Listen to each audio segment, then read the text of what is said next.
Are you ready?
Seconds left.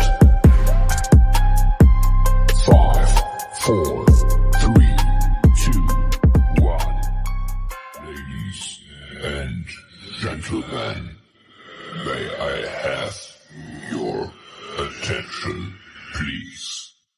The show starts right here, right This now. is a message to all the haters out there. If you don't like what I do, but you watch everything I'm doing, you're still a fan. I like the way you do that right there, right there. Way that you move and walk and let down your hair, down your hair. I like the way you do that right there, right there. Lick your lips when you're talking, that make me stir, make me stir. I don't need a ring and my girls don't need a thing, cause I've been through hell and back, listen to the fire sing. Homeboy, I came to party. Your girl was looking at me. Stylish, Glock talk, big t-shirt, Billy. Watch on my wrist, but I want that diamond. Niggas talk crazy when I put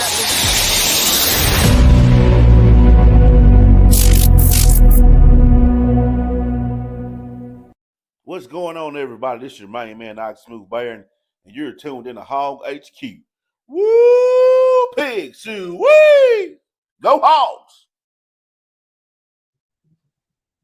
Man, first of all, shout out to DJ Adam. DJ Adam for the mix right there. That was real dope. I was over here vibing on the intro. So shout out to you for the beats, man. I like seeing y'all. Of course, everybody can't see it, but I can always tell if you like the song or you don't just based on y'all. So yeah, like I said, today I'm on the MacBook real quick. So to be able to see you guys' reaction at the bottom of the screen versus being on the phone, that's definitely different. All right. So look, let's do what we always do. This gentleman here, this is Mr. Hart, and this is Adam. Ty, shout out Ty. Ty said, hurry up, I get capping people. That's Adam? That's Adam. Nope. Oh, I'm flipped. You're flipped, because you're used to on your phone. Yeah. So that's Adam, even though on my screen that's Hart, and this is Hart, even though that's Adam. Yeah, we'll figure it out. Anyhow, look, welcome back to another episode of Hog HQ Live, brought to you by the Hog Talk Podcast. As always, you know the motto, tell a friend that we are back again. This is episode 56, the first episode of 2025, guys. Happy New Year. Yeah, Happy New Year. I'm glad we did that little formality. So the question I want to start off with, which is no longer it's not on the chart. How long do you say Happy New Year to people? Like how long? Don't say it. Okay. You know, Adam, so fitting. Yeah. So Adam, you're a little different, and I rock with you, right? I have my own reasons for saying it. I wonder what your reasons are. You don't have to disclose them. We can talk about it. I just think it's awkward and forced, like for people to tell people. Like now, if somebody says it to me, I'll say it back. Just like the same thing with Merry Christmas, Happy Holidays. Right. If it's somebody's birthday, that's a little bit different. But like the generalized, forced salutations, I'm just kind of like, meh, I'm good. Dude, I just got a feeling you're gonna be an old dude sitting on your porch telling myself, "Get off my grass, stay off my lawn." 100%. Yeah, it is what it is, man. But look, we're gonna jump straight into the format today. Of course, we don't have basketball this week, men's and women's. So we'll jump straight into Arkansas and Tennessee game in a minute. But let's get to the SEC roundup and let's look at some of the scores that went on. Well, first, let's pay a bill. Pay a bill first. BetOnline is the world's most trusted betting platform and your number one source for everything sports betting. Every stat, matchup, breakdown, and even live odds and spreads to bet on during games. With the largest catalog of odds on everything from football, MLB playoffs, NHL, NBA, to political props.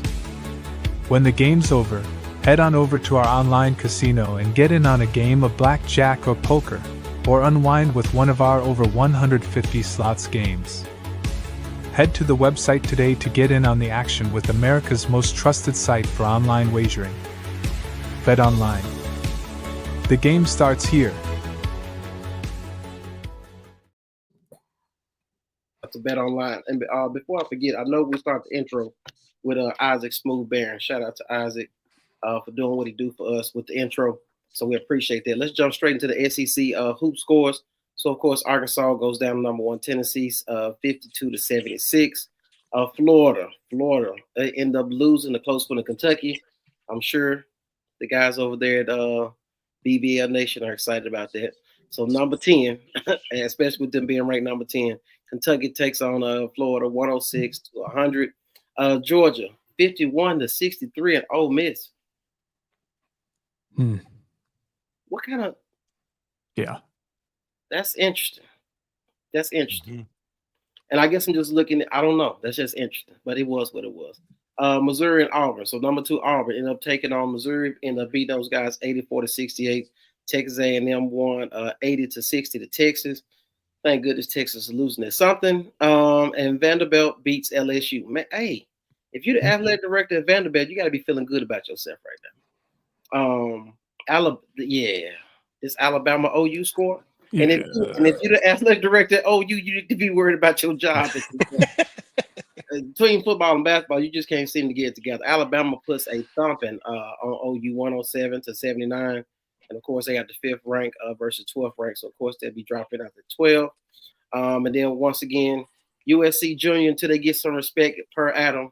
They'll be USC Junior. All right, Mississippi State. And that is Mississippi State gets the victory 85-50.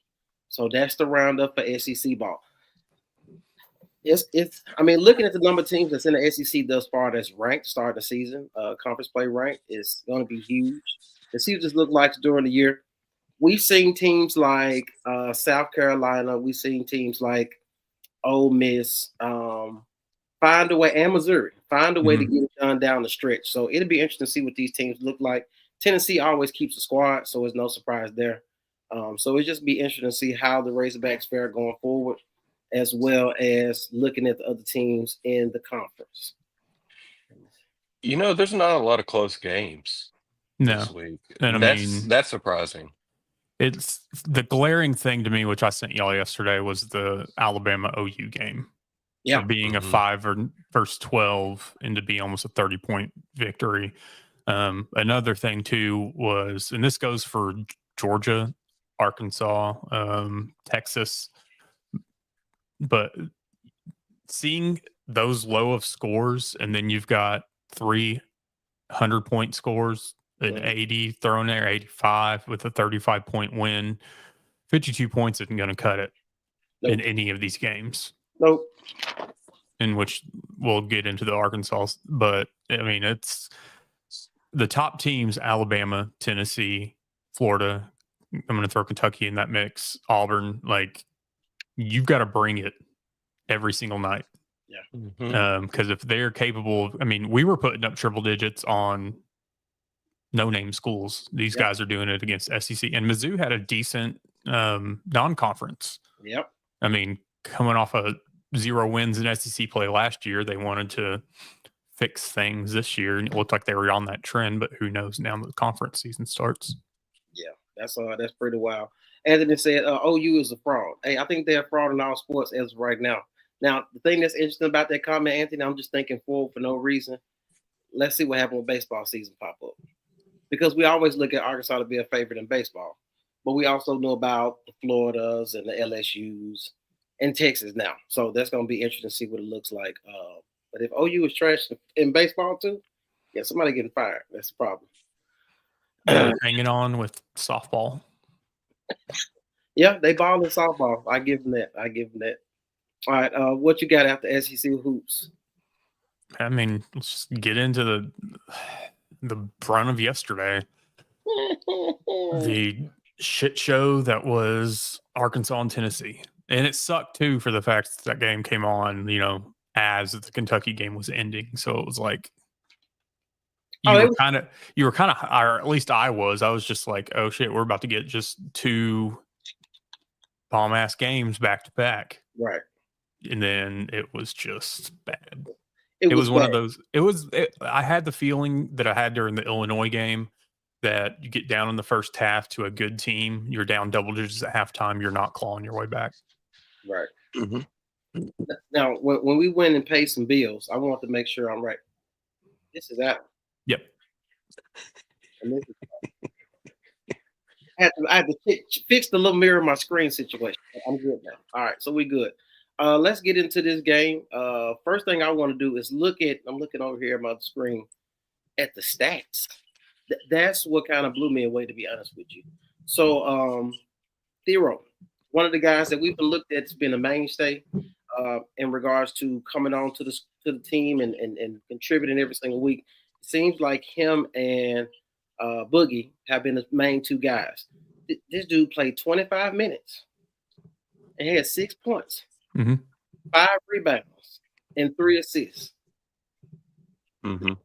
The man had a damn triple single. It was he was out there looking like Draymond Green at this point, right? Nope, not that one. Man, look. Hey, I'm just trying to get the cameras right. Not all again. right. Then we had Knox. Knox had came on recently. High flying guy, above the rim guy, momentum guy. Got us able to run the floor and look for the ball.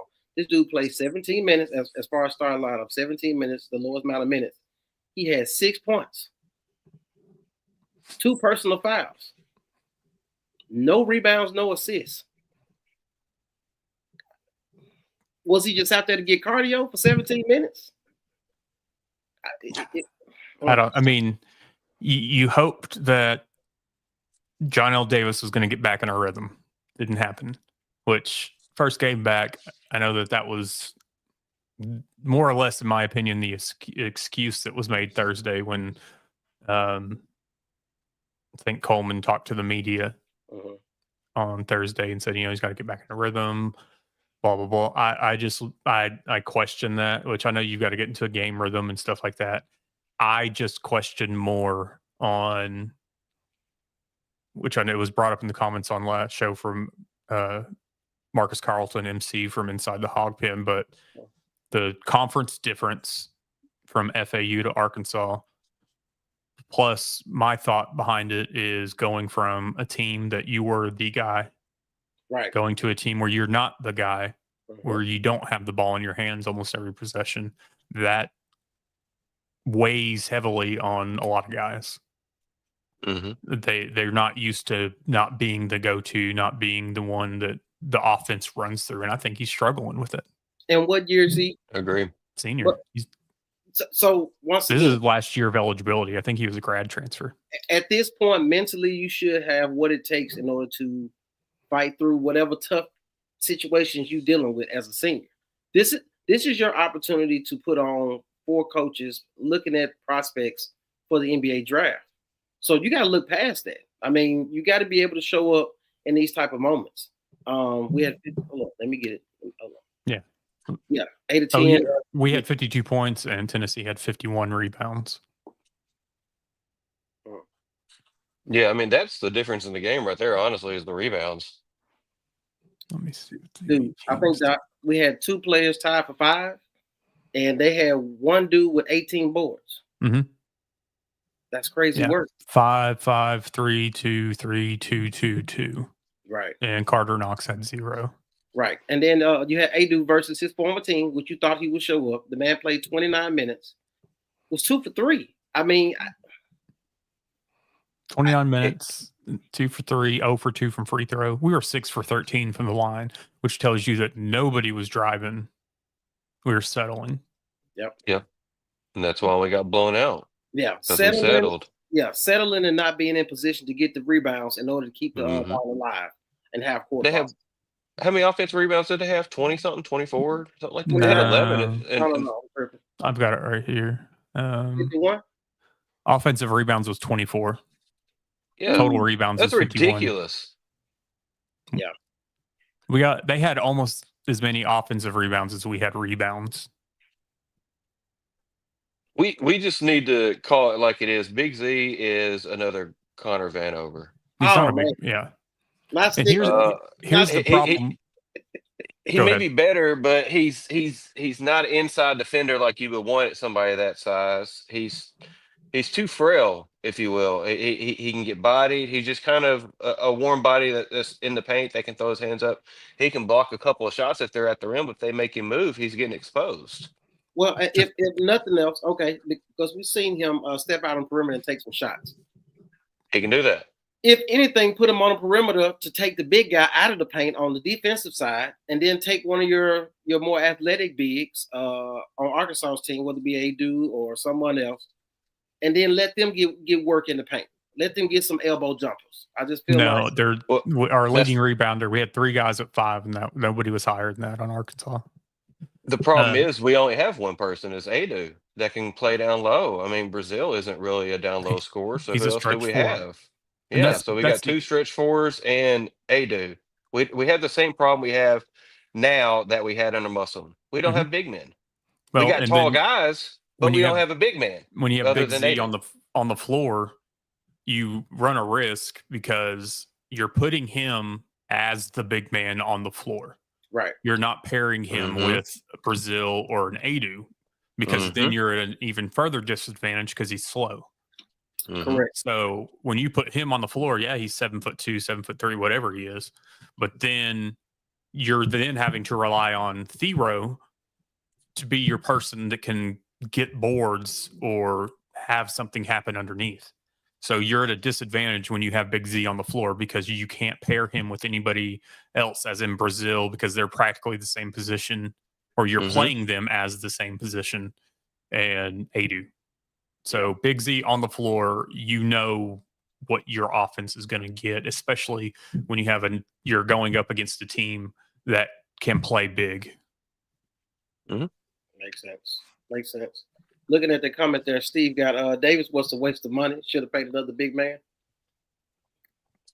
Give him. I mean, I understand what you're saying, and so far you're right. But give him a little bit. It always seems like transfers moving up a level, or let's call it up a level, for him. It usually takes him a little while to adjust. He's been banged up a little bit, so that's going to set him back some. But he's going to have to definitely speed up his clock, or he is going to be a complete waste for the money. I think, too, that from the Cal standpoint, from the coaching standpoint, which, when he came in, he said that he was going to have to adjust his recruiting style just based on the previous tournament going up against older dudes. Like, he can't get get 7, 8 freshmen. He's got to get guys out of the portal. Right. But I think rather than trying to stick with this 8, 9 guys and then fill in the rest of the roster with practice players, and this isn't a shot at the practice players, but, we're talking about we should have spent it on somebody else other than Nelly. No, why did we go get these practice squad guys? Go get somebody else that can be a big, that can play underneath. Yeah. Because now, too, with Nelly or anybody, you still run the risk of having to run with 7 or 8 guys if one of them aren't performing or playing because of they're injured or fouled out or whatever the case may be. I'm looking at some of the Tennessee stats. Tennessee every year looks like the Dallas Mavericks, like a foreign exchange team. They got these dude names that you can't pronounce, but they be balling. They fundamentally sound. I like Ziegler for Tennessee. He balled the other year until he got hurt. But like I said, they keep some guys. The dude played 38 minutes and did his thing, was able to facilitate. This is what's interesting about the stats as well as I'm looking at you got on the screen. Boogie Flan, hey, played 35 minutes. DJ Wagner showed up to me. Finally. Yeah. I was glad. I was glad to see him come into his own. And if that's what he can provide for us, then I'm okay with it. Now, being 6 or 12, that's 50%. And we all went to school. That's a 50%. That's an F. So at some point, you got to get that percentage up as far as your field goal percentage and be able to be more effective with the shots that you are taking. Boogie Flan will still be able to be effective. The fact that he only had 3 points, 3 assists, I would like to see him get his assist number up. I would like to have seen 5 assists. But that means you got to get it to somebody who can just take one dribble and score. Like it's we don't have a lot of guys that can create their own shot in half court basketball. Is what I'm. Well, and the fact that he had 12 points and he was 0 for 0, he didn't shoot a free throw. Right. So he was settling. Yep. I mean, it's the same with John L. Davis being 0 for 4, and they were all threes. Dude. So you weren't driving, you weren't creating. You settled for 3-pointers. John L. Davis played 25 minutes. The dude was 0 for 4 from the 3-point line. In 25 minutes, he had 2 rebounds, 1 turnover, 1 foul in 25 minutes. This motherfucker had on a Fitbit. He was just getting cardio at this point. No assists, no blocks, no steals. Yeah. And I'll take it back to a player that we all enjoy watching. Stephen Hunter. Joking. Boy, you stupid. All right. But I will take Davis. So one of the things that Davis provided for us in the Must era was. Are you talking about Devo? Talking about Devo Davis. The one thing that Devo brought to the table, because he wasn't the most elusive scorer unless it was tournament time, but he brought defense to the table. He was able to get turnovers, get the ball, and then set other players up to make plays. We have to find somebody on this team who is defensive minded that can go in and do their thing. So if you can't score those points, John L. Davis, and you play 25 minutes, you need to be somewhere on the defensive side of the ball making a difference and setting up your teammates to get effective shots or easier shots in the paint. So that's what I would have liked to see, but it was what it was. At only 9 assists total for the team versus 18. Sharing the ball grows the confidence of the team. And those are things that's going to help the team grow as a unit, as a nucleus. So that's going to be interesting to see how that pans out going forward. But it was what it was. And that thing was damn ugly. What you got? No, these stats right here. I'm not going to – is the name up there? You can probably see the name. Let's just go up. Talking about former players. Jordan Walsh. He only averaged 7 points game in his year. 3.9 rebounds. Not even assists. But he accepted his role. Yeah. He played his role. And I said this on Hog Talk, and I'll say this now. These guys at some point are going to have to accept whatever role. And I think that potentially, you bring in these guys that used to play, whether they're Cal's former players, whether they're Arkansas former players. I get that the NBA is in season right now, but these guys go and travel and whatnot so much, off days, whatever. I feel like Bobby Portis and Jordan Walsh need to have a phone call made and maybe roll up to teach these guys what a role player can do and where it can get you. Being a role player gets you drafted every time. Jordan Walsh, prime example. Yep. And it's one of those things that I think Bobby Portis is better as the 6th man coming off the bench than I do a starter. Correct. I agree with that. And some of those guys thrive off of it. Some of them don't. But these guys have got to figure whatever out, because sooner or later, it's not going to work for them anymore. Right. Let me look at Justin's comment right here. Saying, team like Tennessee can drive to the cup and get foul shots. Yeah. Down to 3 if it ain't falling. Definitely makes sense to me. Like I said, at some point, Adam said, you got to stop selling for these shots that you're not making. At least go to the cup, get foul, and hit the line. At least try to get your percentage up. So I can definitely dig that comment. Anthony says, our guards need to rebound. Nelly Davis has that capability. We've seen it before he got here. regardless of having a hurt wrist. He averaged 6.5 boards a game last season. Absolutely. So that means we know it's possible. We've seen it. That's one of the reasons why he got recruited. Everybody keeps selling us that Nelly is going to be that guy. Hopefully we can get to see that guy. Yeah, I'm hoping we can get to see him, William. Maybe we should do shoot around. Well, see, and that's Somebody else said, who's that? Hold on. Right, because he said it in the post game that they didn't shoot around beforehand, which then in turn just got, who was it? It was one of the, as you call them, the BBL guys, Matt Jones of KSR, whatever that is over there. He played a clip from 2020, 2022, somewhere around in there of Cal at a press conference after a Kentucky loss. It was the same thing, the exact same thing. Well, we didn't shoot around before the game. What do you do before the game except warm up? Who knows? And I'm gonna tell you something. I watched Coach Kyle presser. I'm getting sick of the Joe Pesci, New York slick hair, tough guy shit. I'm sick of it. It sounds good. He make it seem like he's telling us something that we don't know. We see what the hell is on the court, sir. Well, it's just like Karl Anthony Towns said during the Arkansas-Michigan game at halftime that he loved Coach Cal, but he's the best salesman ever. He's going to sell you whatever. But at the same time, sometimes you just kind of have to question, like, is he worried more about his streak of first-round draft picks? That's what I said. Or getting this team to the promised land? Yeah. Which we're all nitpicking at this point because we lost bad. Facts. We know that winning will fix things. Yeah. But at this point in time, call a spade a spade. It's been a struggle so far. Speaking of that phrase you just made, either one of y'all know how to play spades? Not really. Okay. Gotcha. Call a spade a spade. I might have to beat your ass in spade. You don't know about no dominoes, though. You know about dominoes? A little. Haven't played in years. Oh, okay. I'll take y'all up on that. Real quick, I did like this comment. Hold on, let me get it back. Richardson. See, Richmond. Richmond's really good on defense. He's just young. I'd rather have a young guy who's out there scrappy, making plays, and even if he get fouled, at least he's changing the momentum and shifting and swinging the pendulum. Feel like we had that last year. We did. I think he's at DePaul now. Yeah. Like, definitely have somebody like that last year, so that makes sense to me. Justin said, I said this in preseason show. When these boys understand their role, it will be amazing.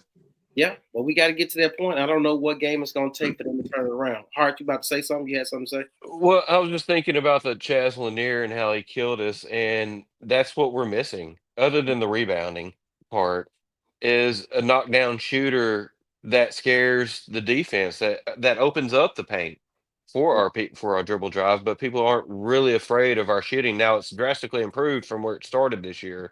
Yeah. But we have had spells where we can't knock down shots and we just sit down and settle, like Adam was saying. Yeah. And we don't have that type of shooter right now, and that's really hurting us. Where's Rodney Clark at these days? Right. Pat Bradley. No. Hold on. I need to do that A-State who could fulfill this role. Oh, wait, yeah, Joseph Pinion. Yeah, I mean, we had him on the roster, but you're going to push somebody out the door because he doesn't fit your scheme. You still don't have a damn certified shooter. To be fair, he was in the portal before Cal got here. He was who? Yeah, he was in the portal before. He wasn't on the team anymore.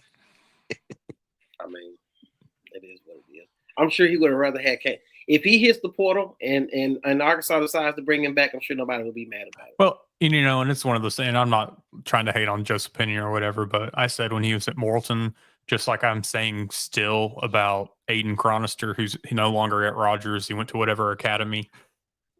These guys aren't as good as their rankings are, in my opinion. Sounds like a hater. Does it? Yeah, it does, but it's okay. I agree with you. Hey, Matt. Yes, sir. Rick said he can teach you. He can teach how to play. Yeah, he can teach how to play some spades and some spades. You might know how to play some dominoes better than Adam, so we'll see how that works. I got a set too. All right. At least Kyle is having fun, right? The hell with that shit, William. The hell we're having fun. He had fun when he went to Chicago after to watch Derrick Rose's celebration. Ceremony. Yeah. Shout out to the Bulls. We're gonna retire his jersey at the same time. Can we get some players that's gonna win? Maybe we can get Jello Ball with his mixtape. You know, is it the most Arkansas thing ever to have one of your best teams ever in basketball, talent-wise, to have the SEC to be the deepest and best possible conference ever put together at this point in time? Because, I mean, you just think about it, when we're good, it's always got to be something. Oh, yeah. Always got to be something. And now we got the SEC that's just loaded, and all you see if you watch any of the ESPN or something, they're saying, is SEC basketball the best conference ever, because of non-conference. Yeah. I mean, I look at going back to if we're taking national championships out of the equation, just because college basketball has always had the tournament, March Madness, and whatnot, so you can't have the SEC dominance like you had in football.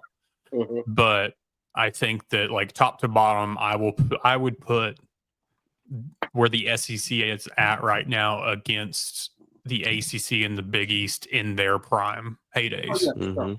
Because you really, I mean, they ran the tournaments, their conference. I mean, I remember the Big East tournament was a spectacle to watch year in and year out. Absolutely. I mean, that was sometimes better than a lot of March Madness. Yeah. And it's just, that's where, I mean, the SEC is top to bottom.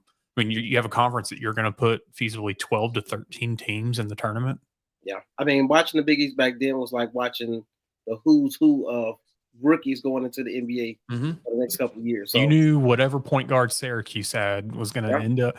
You knew one of them was going to have a game winner, and one of them, was going to get drafted, and you're never going to hear from them again after that. UConn, Georgetown back then, They used to have some teams back then. So, definitely SEC is becoming that thing. Whatever happened to McNamara? Who knows? People said the same thing about the SEC in regards to football. And now we're in a 12-team playoff. But I digress. Well, the SEC didn't have any. Yeah, we'll get to it. Just think if Battle was on the team beside Davis. If Battle was on the team, Davis would probably be sitting on the bench getting healthy. To me, because I feel like if Wagner is improving and Boogie Flan is still being somewhat consistent at his level as a freshman, then I think that we will be a 3-guard team, heavy on the guards, more penetration to the hoop, and then being able to kick it out to whoever we think can do the mid range. I see you try to do that. So people like bring up Caleb quite often, which I get. I still keep up with what Gonzaga does just to see what Caleb does, and this doesn't just go directly at him, but players as a whole. So new coach comes in, coach like Coach Cal, and you had all these guys that already entered the portal.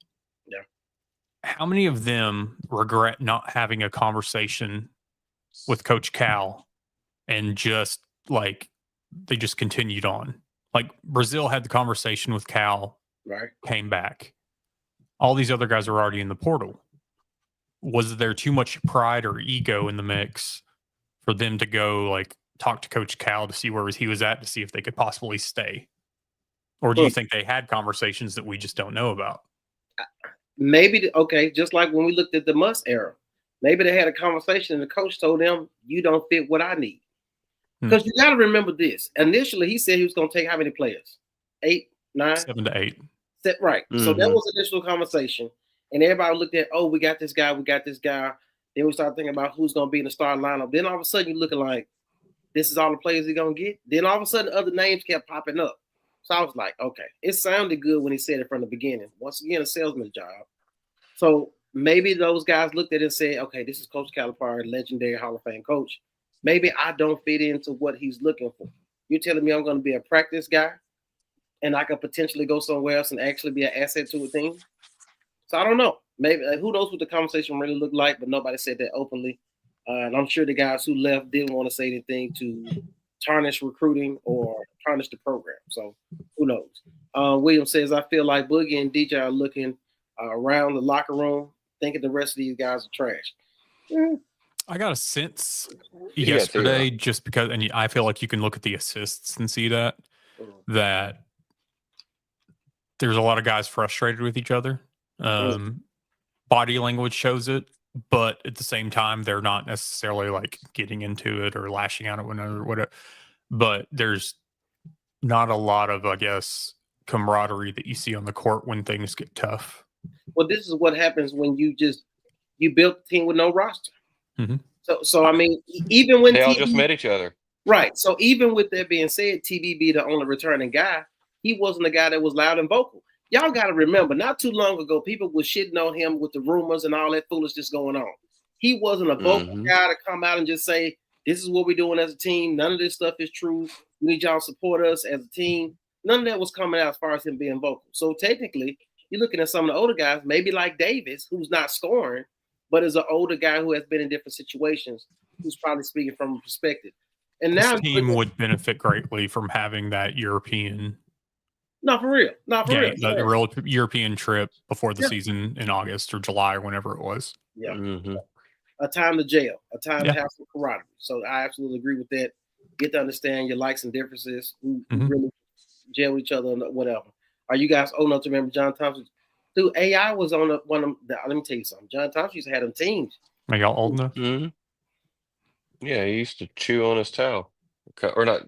Well, he didn't chew on it. That was Tark. How old do you think we are? Ain't no telling. I just look older because I got the beard. The great. But hey, it is what it is. Ty said UNLV. Yeah. Larry Johnson told no one you got to get some men. Some grown ass men. And we ain't seen it. Well, no, we hadn't seen it since. We've seen some good players. Brad saying yes. Oh, yeah. Talking about the team. Boom. This has been what Cal's team have been like forever. Great assessment, Brian. It will take the team until the end of January to jail every year. Now, this is what we're seeing in the Musselman era as well. We've seen these guys lose some games we thought they were supposed to win. And all of a sudden it was looking like, damn, this is not going to work itself out. And all of a sudden, Musk will figure it out and get these guys together right around the end of January. And then we're all okay with his antics and his. Yeah. And it's one of those things too, like us bringing up and Matt talking about Chaz Lanier not having like that type of guy. And these teams that are hot right now, they have that guy that takes over or can take over. Whereas Arkansas is still trying to figure it out. We've seen that Boogie has it in him. Yep. I think that TJ Wagner's on the cusp of that. We know that Thero can in a different way. Yeah. It's this. I hate to say the second half of the conference season, but I'm going to is going to be, I think, night and day from what we're seeing right now. The thing Arkansas has to worry about is you could potentially be, and this is, you can call me negative Nancy David Downer. I don't really give a shit, but you could be 0-3 to start the SEC because you got Ole Miss, granted at home, but you got Ole Miss and Florida coming to Fayetteville your next two games. Yeah. And if you play like you played yesterday, you're going to be 0-3. 0-3. Yeah, that's for sure. Yeah. I look at, I don't know if you guys remember from the Kentucky teams, Alex Poitras. Is that how you pronounce it? So when I look at Carter Knox, I look at a guy who is big, who can play multiple positions, who can be athletic, who can play above the rim. That's a guy that can really get you some spark. If you run him up and down the floor and let him make plays and let him get to the line. I think Boogie Flank's going to end up taking over towards the end of the season. And I think the experience that Wagner has is going to take over at some point. And at some point, they understand that you're not in competition. You're a unit. You're better together when you guys play together with Wagner and Boogie. So I think we'll end up seeing it at some point and then getting the other guys involved. TB, sir, this was your opportunity. This was your opportunity. We said last year, TB, that maybe Musselman was playing TB out of position. Now you are the Hall of Famer coach, right? You're around other talent that's just as good or if not better than you. So this is your opportunity to go ahead and show up and show out and get your opportunity to get in the league or play overseas. Either way, but you got to show up. I haven't heard anything about him not being healthy. So we'll see what that looks like in the grand scheme of things. Let me see. I got one more thing. We talk about Davis and stuff like that. I think Davis would be better with the ball in his hands. I think he would be a better player for us. He may be getting to better rhythm shots and stuff. But, you can't justify taking the ball away from Boogie and putting it in his hands because Boogie's pretty good with it. I mean, you can only imagine he's going to get better as the season goes. So I think we would see a better John L. Davis if he had the ball in his hands a little more, but you just can't take the ball out of Boogie's hands. Yeah, unless you want to put Boogie on perimeter and let him be a spot-up shooter or let him be a guy who can catch, dribble, and then attack the rim and get to the free throw line, which may work out in the end. So maybe Coach Kyle has a method in place where, hey, you're going to start the season off. We're going to see what you look like as a ball handler in some of these non-conference games and then some conference games. And then we'll kind of have a little rotation of guys who can actually handle the ball and facilitate and who can run the offense better. So maybe that's what we'll end up looking like at some point. Any last thoughts as we talk about basketball? And I know we got a game coming up. Nah, they'll get with it eventually. It's just the growing pains beforehand. Yeah, it sucks. So before we're going to take some losses. Yeah. So get ready. Yeah, get ready. So at some point, you're going to want to fire Coach Cal. So that's the Arkansas thing to do. But before we get into football, guys, we got to pay a bill from our sponsor. So just hold tight. We'll be right back. Stay tuned. Let's take a quick time out and talk about something just as important as Arkansas basketball. Your home. Our friends over at Premium Supply are like the MVPs of home improvement. They've got everything you need to make your house a slam dunk. We're talking siding, soffit, columns, windows, doors, vents, decking, the whole playbook. Whether you're building from the ground up or just doing a little home court maintenance, they've got you covered. And with locations in Conway, North Little Rock, Russellville, and Jonesboro, there's always a Premium Supply close enough for a fast break. So, if you're looking for premium products with premium customer service, make your next shot count and visit us on Facebook or at www.premiumsidingsupply.com. Premium Supply, where we treat each of our customers like one of the family. Shout out to our sponsor, Premium Supply, for helping us with this program. We definitely appreciate you guys. And as we go into these cold winter months, I know it's about to be real cold down here in Georgia. I know it's getting cold. We got cold front coming towards you in Arkansas. Reach out to Premium Supply. Yeah, it's already there. So reach out to 26 feels like 9. Jeez Louise. Real quick, speaking of cold weather, I got to show. Yeah, you see the hoodie. You see it. It's real clean. Shout out to my mama. That's my Christmas gift. I tell my mama every year, you ain't got to give me nothing but some Razorback gear because I can't get it in Georgia. So I appreciate it. Thank you, Mama. Why didn't you want Steelers stuff? That's what we doing? Shout out to the Baltimore Ravens. Hey. The little birds on the wire. They did clinch the North. They are the kings of the North. I got to get them that crown. The Ravens took care of business and did what they need to do. You wouldn't look at that shit just for that. Yeah, I did. Yeah. I do think it's hard to say, but I feel like with the numbers that were achieved this year in totality, thank you. In totality, that Lamar Jackson does deserve the MVP. Deserves it. I don't think he'll get it. In my heart of hearts, I feel like they're going to do whatever to give Josh Allen the MVP. But see, if you're going to, and we had this conversation off air, but if you're going to give it to somebody other than him, we talking about like killing it right now, it's Joe Shiesty. Joe Burrow is balling. So I understand you want to have the next, the next great thing. And they're taking in the record into account, playoffs. They're not going to give somebody who didn't make the playoffs the MVP. They gave Scatterboot the damn MVP for the bowl game. Shout out to that boy Scat Pack. I like Scatterboot. So if your team need a running back, I will definitely go check that boy out. He said the best running back in the nation. And you seen what Genty did when he played against a real competition. He still had 126 yards. Yeah, I mean, it was cute. I mean, it wasn't amazing. It wasn't 200 yards, 5 touchdowns like he used to do. No, he's not Derrick Henry. Shout out to Derrick Henry being over 30 and getting 1,900 or whatever he got, 1,700, 1,800, 1,900 yards. But he cut his dreads and got braids, and then I just cut. Yeah, that whole look was just not him. Yeah, it is what it is. Yeah, Brad, Joe not balling, but like I said, that boy put on the show at the end of the season. Today's football games, NFL wise, were It was some wild games. Of course, I watched the Falcons and Carolina game. Bryce Young came out of his shell. Ask a thought process of yours? What you I mean? didn't ask for this. I actually forgot. But this goes back to the pick 'em. Matt and I picked Denver today. You and Porter picked Kansas City. Why on earth would y'all pick Kansas City? Well, I have accepted at this point. This is a 2-man race. I'm gonna pick them between you guys, and shout out to you guys. We know, and it's getting closer. It's now one game. You one game out.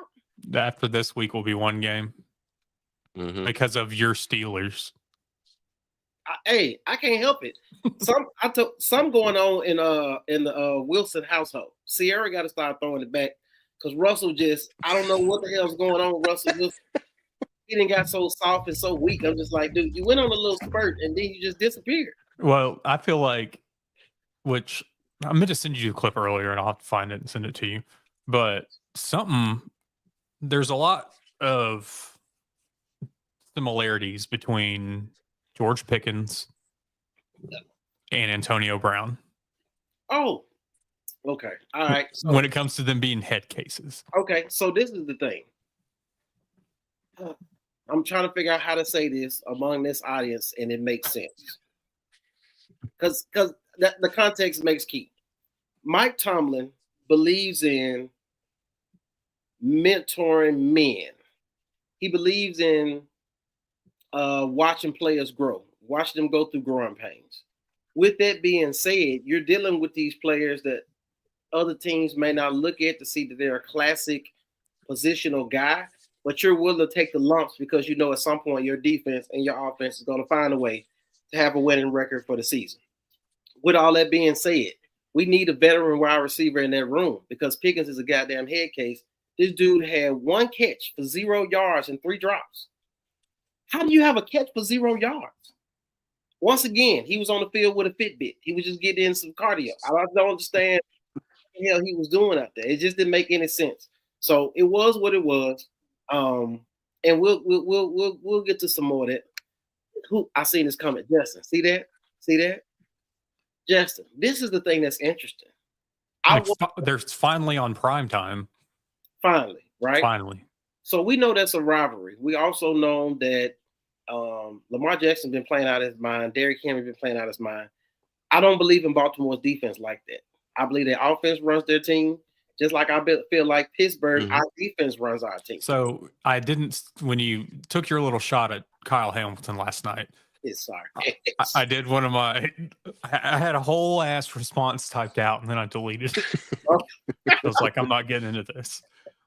But, you bringing up Kyle Hamilton. So since week 11, when they moved Kyle Hamilton back to free safety, which is what he is. Right. Baltimore has had the number 2 defense in the NFL. Okay. They figured out that they had him playing out because here again, Baltimore has somebody who's not ready to be a DC, be a DC. Correct. Zach Orr, I love him. You're a linebackers coach. Right. Sorry, you're not a DC yet.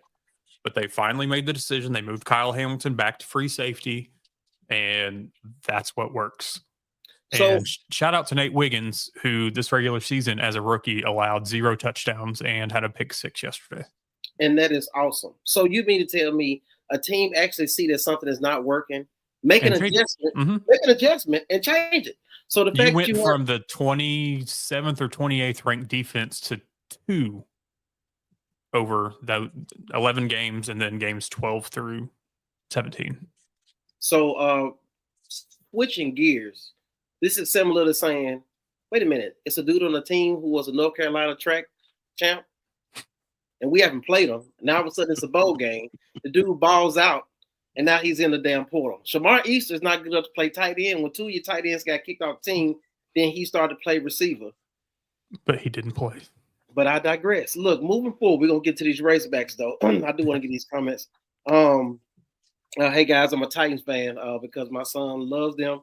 And we go to preseason game every year on his birthday. Who you think they need to get in the first overall pick? It's not going to be Shadur Sanders. It needs to be a receiver. it needs to be an offensive lineman because it don't matter who the head you got throwing it. It's just. Sure. I guess they're going to have to decide, is Will Levis going to be your guy? No. So I agree with you that you need to go offensive line. Yeah. Because you can find a quarterback down the road, either whether it's in the draft, Trey. I mean, hell, look what the Vikings are doing with Sam Darnold. Yeah. Mm-hmm. And Kirk Cousins before that. Just get a retread. Kirk Cousins got his money and then was like, I'm about to show y'all what Kirk Cousins is all about. You like that? Then he brought his ass to Atlanta and been in the strip club. They didn't have enough coals in the area for him. Yeah, that's what it was. I look at Tennessee. I think if I'm Tennessee, to be honest with you, I need multiple picks to be competitive. I need multiple picks. Yeah, if I was Brian, I mean, like Brian said, I would trade the pick for multiple picks. Yeah, you need to trade that pick out for multiple picks. And be able to fall back in the draft and still be able to get some quality guys that fit your scheme for who your coach is. Hey, what's the dude name? Because the Dallas Cowboys, Jerry Jones, y'all screwed that boy today. The quarterback. Trey Lance. Cooper Rush. So he was supposed to, if he had played 55% of the snaps, he was due $500K. Oh, teams are all about not giving. They started Trey Lance today and said, the hell we'll do to this money. I watched a interview. So I get Ryan Fitzpatrick and there was an offensive lineman and I can't think of his name. He retired after Super Bowl, I think with the Eagles, maybe not Jason, obviously not Jason Kelce, or I forget who it was. Big old beard. Anyway, so they have their podcast show, and he asked him, Ryan Fitzpatrick, about that because he's like, as an offensive lineman, we don't hear much about like y'all's bonuses for stats and whatnot. And he said, has anybody ever approached you like leading up to a game 17 to say, hey, I need X amount of catches for 500,000, whatever? And he said that no, but he took it back to when he was at Tampa Bay and he brought up Jaquiz Rogers. He played for Oregon State. Yeah. And he was just like, he wasn't making a whole lot like where he was drafted. He came to work every day. He's a team guy. He was this, he was that. And so he needed like 3 catches to get like a $500,000 bonus, which to a lot of people on the team, that wasn't much, but to him it would be. So he made sure to like give him 2 more checkdowns just to get him that 500,000. Same way Baker Mayfield did with Mike Evans today. Oh yeah, very last play of regulation for Tampa Bay to get 11 straight seasons of 1,000 yards. Tied Jerry Rice for most season with 1,000 yards. That's dope. But then you have guys too that hey, you pissed me off, I'm going to cost you $500,000. Exactly. So a lot of times when you make them little comments when the post game interviews and you didn't talk down about your quarterback or the coach, they're looking like, you know what? Go to Baker Mayfield was acting a little dangerous today. Oh yeah, Baker Mayfield have made the best of his situation. I can't lie.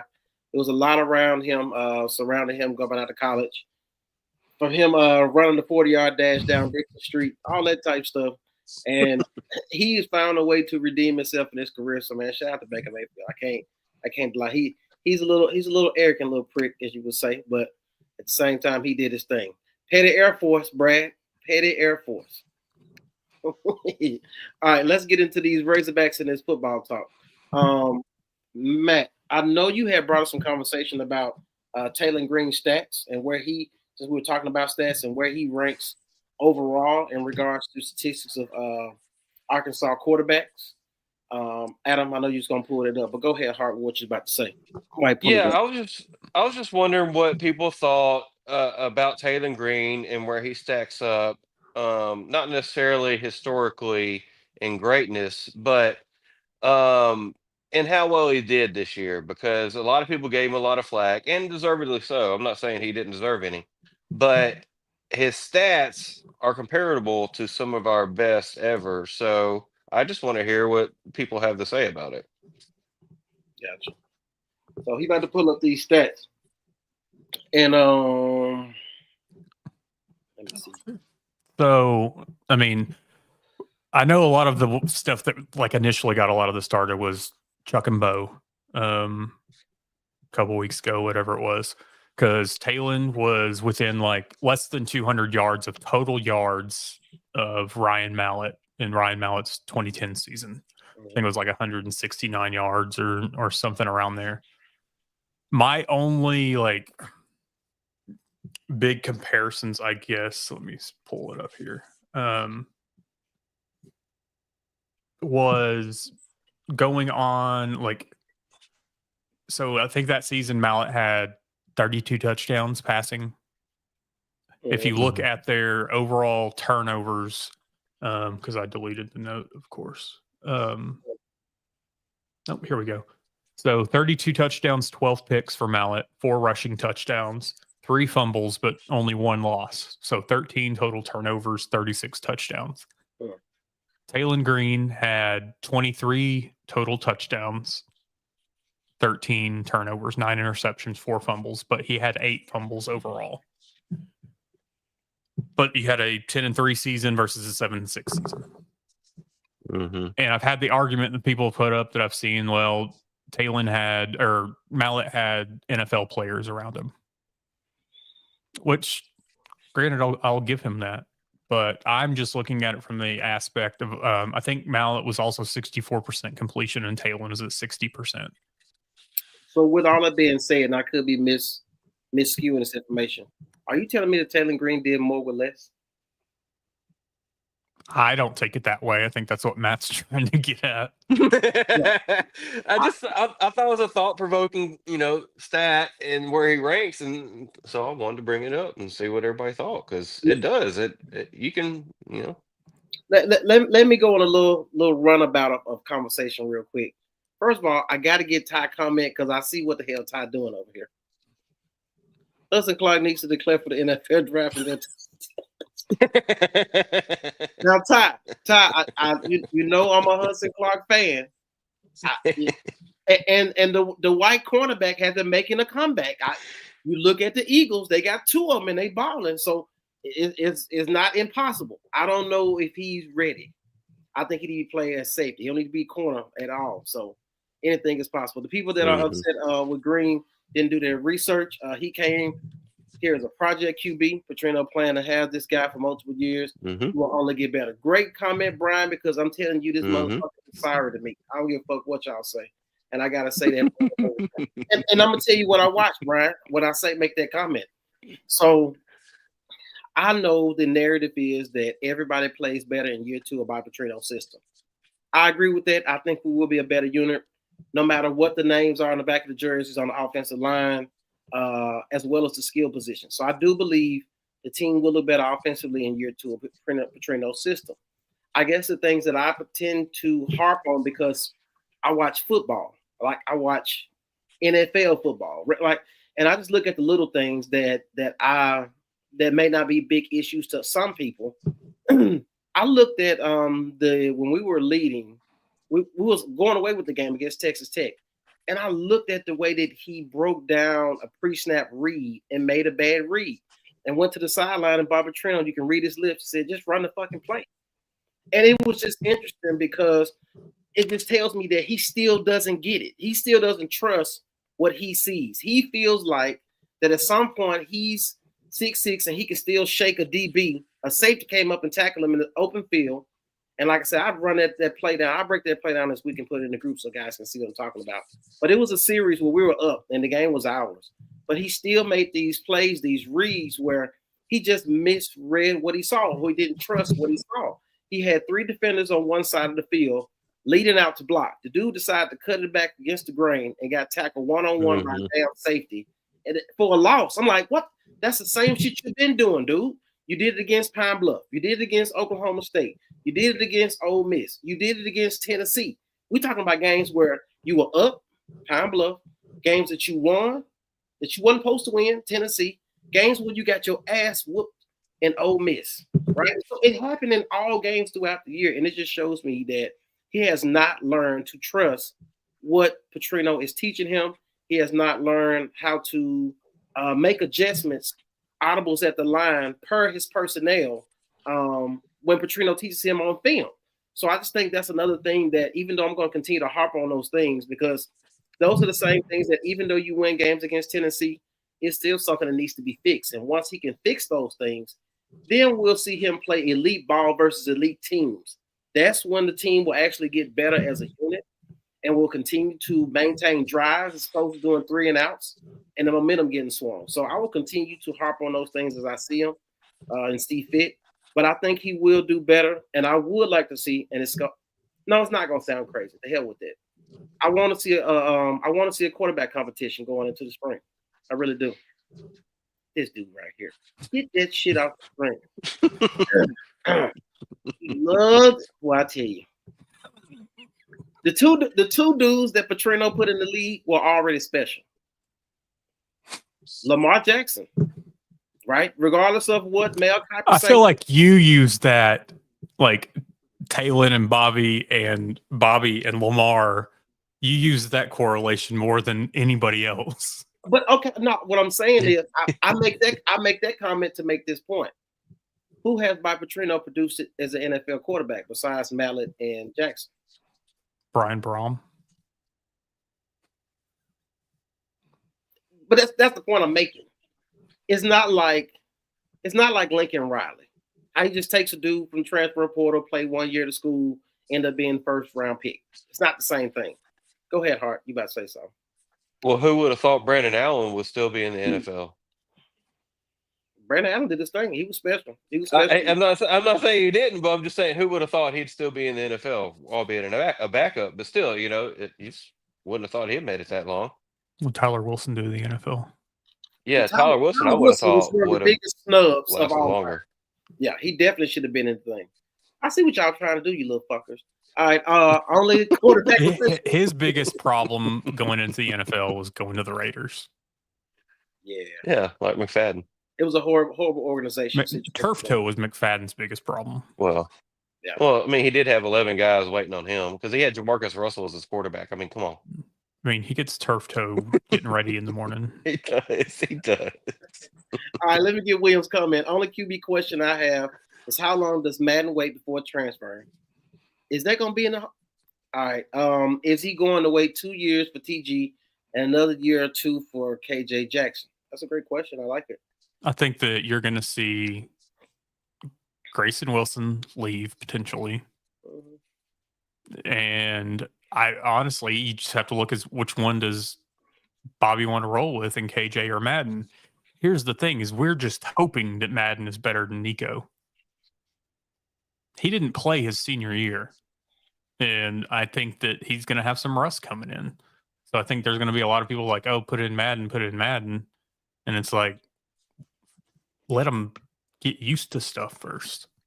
But the thing with the transfer portal and everything whatnot is these guys are so trigger happy, and that's probably not the word to use in this day and age, but they want to start, and they're going to go to wherever's going to let them start. Hart, how you feel about that comment? Yeah, but I'll take it a step further. I don't know who else is going to be here next year because I don't necessarily think our head coach will be here after next year, personally. Okay, and I'm going to take it another damn step further. I'm doing a triple jump on this bitch. If you don't get Kane Archer in 2026, I still don't know what we're talking about. Because at this point, give me TG, give me Jackson because he knows the system, and then take Archer. I know they're recruiting Archer, but from what I've been told, it sounds like he likes Lincoln Riley. So I'm going to say it right now. Why nobody else will say it? It's because of the money. Yeah, y'all won't say that, but I'll say it. All right, go ahead with this comment. He very KJ-like with ball security and Madden with innocent. That's a great assessment, Justin. Great assessment. For us to maximize our potential next year, TG needs to go 35, 38 total touchdowns, 6-4. That's a hell of an analysis, Anthony. He definitely does need to get up that completion percentage. And whether that means check downs to some elite players who can just make plays, you don't need to do 7-step drops, sir, and then take a damn 10-yard sack because you're running for your life. You don't have to roll to the right every single time either. Yeah, see, you see how Hart tried to plug in his cousin at tight end. I see what's going on. He's not trying to plug it tight end. Yeah. All right. Lamar Easter. With a good O line, I think TG could be a hell of a lot better pocket passer next year, and he can still scramble when he needs. I'm saying if he's has a good O line play and he gets better stats next year, that is a great observation. But when you have a coach who is the offensive line guru and none of your offensive linemen are staying and going to the league, I digress. It sounds like he was just put in good situations, like I've said for months. Bielema and Georgia. All right. Not many players. Congratulations. You played yourself. All right. For 1 year. Yeah, this is true, Ty. Correct. I also think Petrino tries to use him as a pocket passer like Mazza, and he isn't. He should have rolled him out and cut the defense in half to make it a lot easier to read. Great assessment, right? Great assessment. We talking about football. Let's get into these playoffs, and I still gonna get these comments out the way. We did kind of skip ahead to TG already, so we did, and I'm gonna get y'all's comments. So just hold tight. All right, boom. So looking at the playoffs, so the first half up top, different font, is just the SEC bowl games that happened over since New Year's or right before. The middle are the CFP. And then the bottom is the upcoming games. So you had Mizzou beating Iowa, Michigan beat Bama, Illinois beat South Carolina in the Arkansas Bowl. Ole Miss put it on Duke, and that was just all Lane Kiffin being petty. Yep. And LSU over Baylor. Real recap as I look at this. Missouri finds a way to squeak out a win every single time. That was their whole schedule all year long. Jalen Milroe, if you ask me, he should have came back for another year, but he got 2 degrees. At this point, I don't know what's left. He also does community service work, so that's his choice. Plus, I think he'll test. Or no. I never thought that was going to. But I think he'll test well in the combine. The South Carolina Illinois game, the Brett Bielema and Shane Beamer. Oh man, the fact he pissed Shane off. Man, that he knew what he was doing, and then he's trying to downplay it afterwards. Like, I was just worried about player safety. You mean the same time he did like this when he was with borderline erotic? Yeah. Hey man, Bielema's just that dude. He just gonna cause some controversy. Notre Dame. I still got Notre Dame going to the championship versus Texas, so that's still my prediction. Yeah, I still got Notre Dame going to the championship versus Texas. Like I said, I think Notre Dame is the most complete team. And even though they overhype every single year, I think this is the 1 year where I actually believe what I'm seeing. So shout out to Freeman, the coach. He's been doing his thing too. And shout out to the coach at Northern Illinois that beat Notre Dame at the beginning of the season. Hey, speaking of Northern Illinois, they're joining the Mountain West Conference. Yeah. How about that? All those mountains in Illinois. All right. What else we got that's on script before we continue to go on? I mean, if y'all just want to know my pick 'em now, it's going to be Ohio State and Notre Dame. Ohio State played great ball their last game. Ohio State is doing what a lot of you see it sometimes in the NFL with the playoffs. Huh? Ohio State's going to win it all. Yeah. They're, I had a buddy brought up Texas today in our back and forth, and Ohio State is doing what they needed to do at the right time. Fuck the Michigan game and how they looked. Yeah. It's a completely different team than that Michigan game. And they're finally, I think, going to get their $20 million roster's worth. So you mean to tell me y'all going to finally stop talking bad about Ryan Day and his Just For Me beat? No. Fuck that dude. Oh, okay. Fuck this guy. And Will Howard is finding a way to up his draft stock. And Ohio State finds a freaking wide receiver that hadn't done anything hardly all season. Yep. So hey, did y'all know that Oregon wide receiver Tez Johnson, there's a whole Blindside-esque story with him and Bo Nix's family, just like Michael Oher and Ole Miss. And they like brothers. He moved in with them and all that good stuff. Yeah. That was a nice little piece that they did on him. Absolutely. I'm sure it'll be a movie sooner or later. You know how this goes. Comments, and you can jump whatever on the screen. Taylor has all the physical skills, and you could ask for it, but mentally he isn't there. Absolutely agree with that comment, David. Great comment. Correct. I also think Petrino tries to use him as a spot. Yep, we got that. Allen has been a solid backup for years now. He's already ready. Yeah, he's always ready. Mm-hmm. Now, speaking of 49ers and Brandon Allen, Drake Greenlaw, he do some money. So we don't see. Yeah, and he didn't play a whole lot because he was. Is it contract year? Yeah, I think it is. Yeah. Oh, so San Francisco's going to want to keep him. They'll figure it out. You got to keep him with Fred, so they got to keep that nucleus together. You know who else is going to be looking for a job? Who? Whoever the guy that came in as a placeholder for Drake Greenlaw. That's what I was laughing about. That dude didn't even want to go in and play. Man won't be there, KJ Jackson. I like KJ Jackson from the pocket, Anthony. I can't lie. I mean, just the small sample size we've seen him. And who knows as far as IQ what he has, but as far as his stature, standing in the pocket, making a decision, delivering the ball, his footwork, and a small sample size, I definitely love KJ Jackson and what he brought to the table in that small sample size. Wilson could be a starter in 2 years. If he stays up to the Petrino, that's what Petrino needs if Petrino was here. Or like if Grayson Wilson would sit and learn and listen, or listen and learn, whatever, like you've got the quarterback whisperer. Just trust the process. Trust the process. Or be like Walker White and go to Alabama and then Baylor because you didn't get to play. Yeah, he went to Auburn and then Auburn and Baylor. Anytime I can catch you saying something wrong, correct you, I'm gonna do it. So because you don't hesitate. No. So no Blake, no break.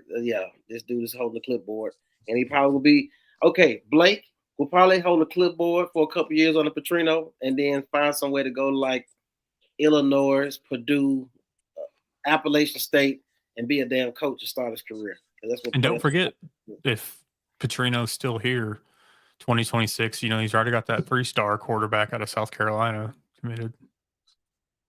Backup plan. This dude right here, his damn throwing motion pisses me off.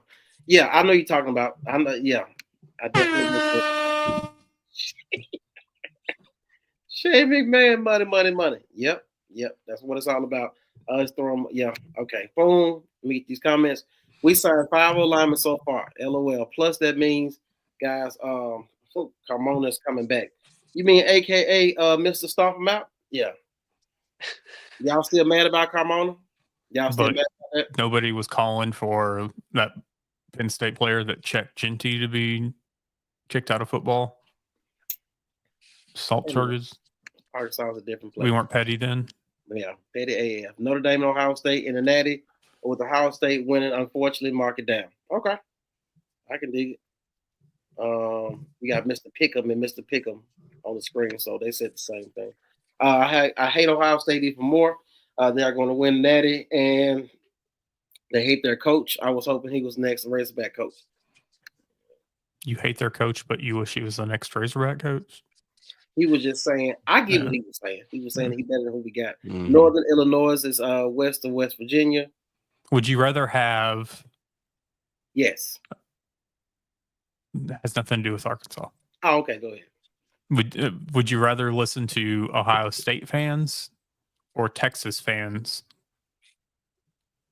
winning the national title? Ohio State.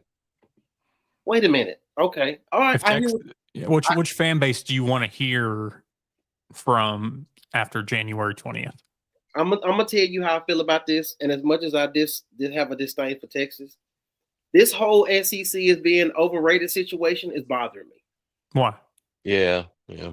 Because people are saying now that the playing field is level, everybody can pay across the board. Now you see how SEC teams are falling off. That is being a national narrative. But they do the same thing. Like every time. Anytime the SEC hadn't won the national championship, which granted, the last 15 years is like twice. Yeah. So, but every time it was like, oh, this is the start of the downfall of the SEC. Bitch, no, it wasn't. Right. Each time Saban didn't win the championship, oh, the dynasty is over. It's the same thing. Like you're saying. It's clicks, it's interactions. It gets SEC fans riled up. That gets them commenting. Hell, I'll just throw this out there. The video I sent to y'all, but I posted it on Hog Talk, but it was that Texas Tech player that got stepped on. But it was a couple of plays from him going like low tackle on Desmond James. One that he like dove at Tesla's legs, going out of bounds, whatever. Stirring the pot. You want to know why? Because that got over 2.1 million views. Yeah, clicks. And that's all these companies and news outlets and whatever do, is to put something out there to get people to interact with it. And really, the SEC, the only reason why they're down is because Georgia didn't have a competent quarterback. If they did, or if their offense was worth a damn, they'd be winning the national title. I can respect that. I can definitely respect that. All right. Y'all got anything y'all want to add, guys? We are running late this evening, but we're definitely having great conversation. Anything you guys want to add to the conversation? Hey, it's time for some hog news.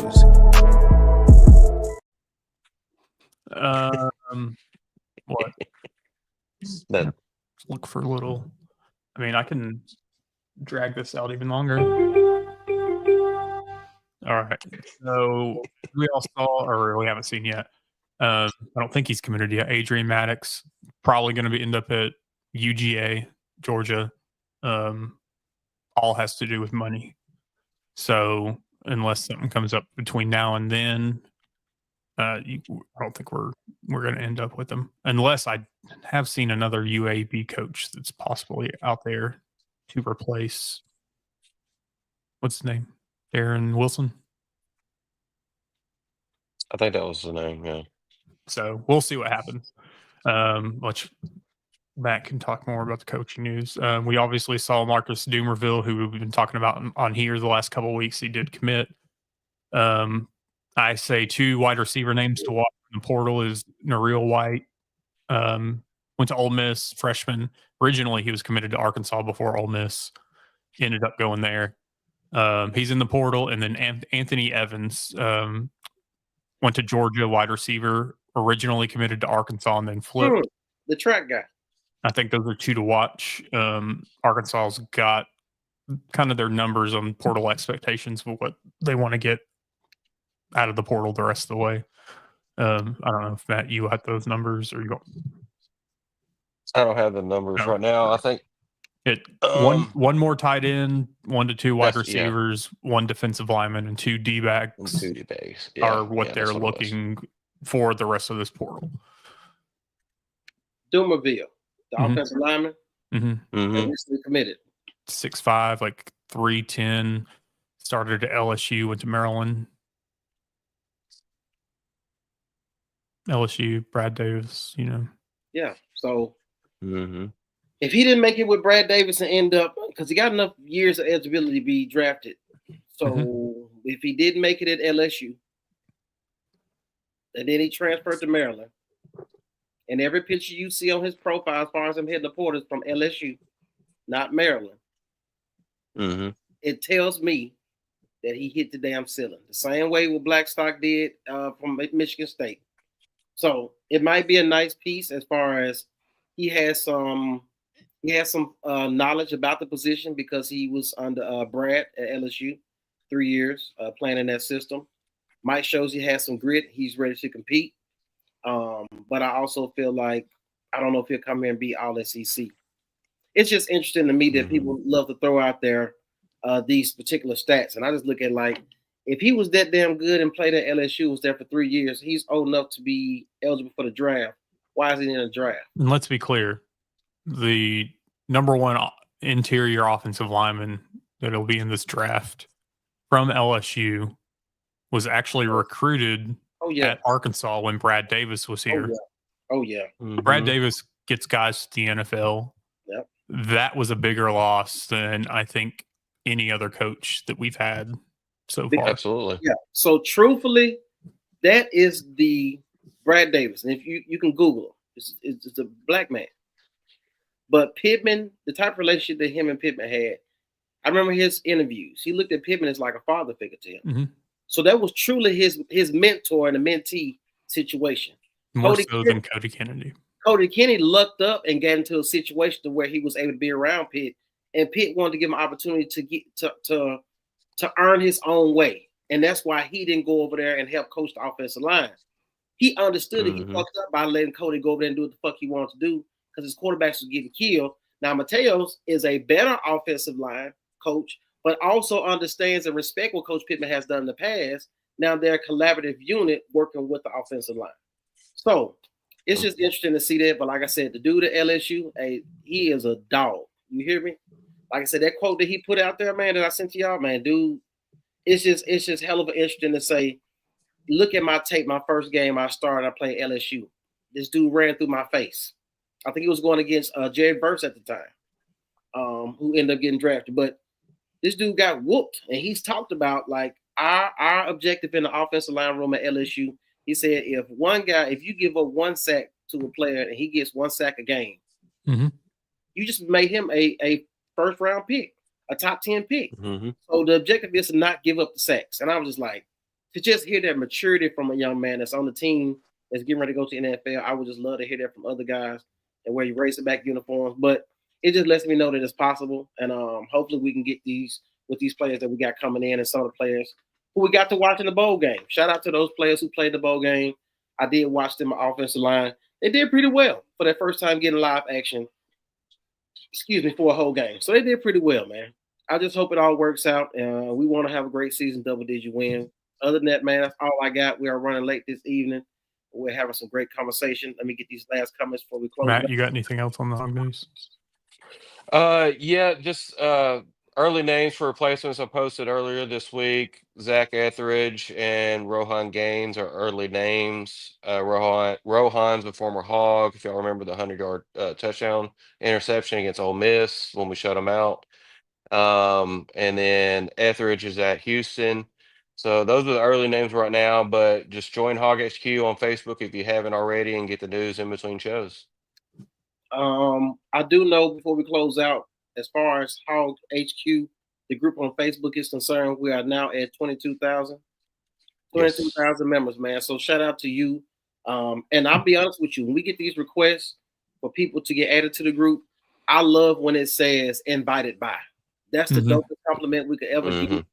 Which just means that whoever, and I look at these names, I'm like, I don't even know this person's name. Like, this person doesn't comment. They just watch. They watch from afar. They don't make posts. But it's just amazing, and it feels great to know that they've been invited by somebody who's been a part of the group for a while and enjoys the content and willing to bring along a family member or a friend or something of that nature. So I definitely appreciate you guys for doing that. Before we get ready to get up out of here, go live. Yeah, lots of Hog players on the Lions team. Who's the kicker? Me must have got bit by a goat. I used to dream as a kid I would grow to be one. I hope that I inspire hope for you to go get what you desire most. Hey man, if you ain't bumping Jello freestyle right now, I don't know what you're doing. Now my skates in the building and bitch, I done slept on my floors in the Empire State. Oh, we're done. Yeah, we out of here. Let's get up out of here, dude. We'll holler at y'all. Have a great week. And Happy New Year. Even though some people it feels forced. See you tomorrow. Peace.